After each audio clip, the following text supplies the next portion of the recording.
হায় রে, যারা আল্লামা ফয়জুল করিম দামাত বারাকাতুহুকে মূর্খ বলছে, হায় রে, তার হাসর কি হবে রব ছাড়া কেউ জানে না। কিভাবে এই কথাটা বললো আল্লামা ফয়জুল করিম দামাত বারাকাতুহু? ইনি হাটহাজারী দাওরা পড়ছে, ইনি দেওবন্দে দাওরা পড়ছে, ইনি বাংলাদেশে কামেল পাস করছে। যেই মূর্খ এই কথাটা বলছে, আচ্ছা সে কোথা দাওরা পড়ছে?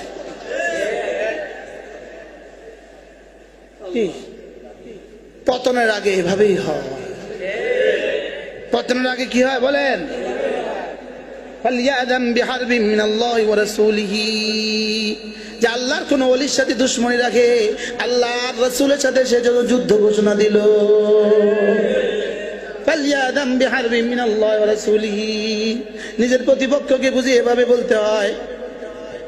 অর্থাৎ আর কোনো দোষ তো আর পাইলো না জীবনে, এটা তো আর বলতে পারলো না ফয়জুল করিম ওই জায়গায় দুর্নীতি করছে, ওই জায়গায় দুর্নীতি করছে, এটা তো আর জীবনে দেখাইতে পারলো না।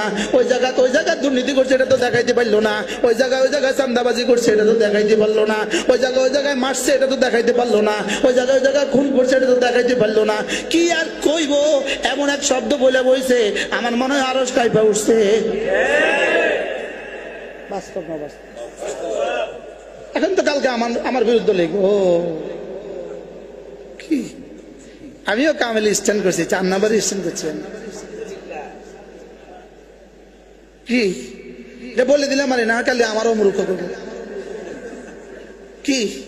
ওনারা তো সিয়াসেত্তার হাফেজ, আমি কোথায় একজোড়া ছিল সিয়াসেত্তার হাফেজ, মুমতাজ সিয়াসেত্তার হাফেজ বলে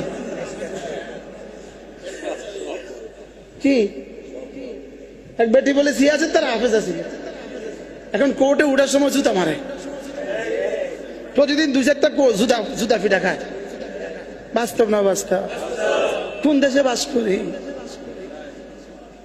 কোন দেশে বাস করি? তাকে 18 কোটি মানুষের সামনে তওবা করা উচিত, আর তার এই মিথ্যা থেকে মাফ চাওয়া উচিত,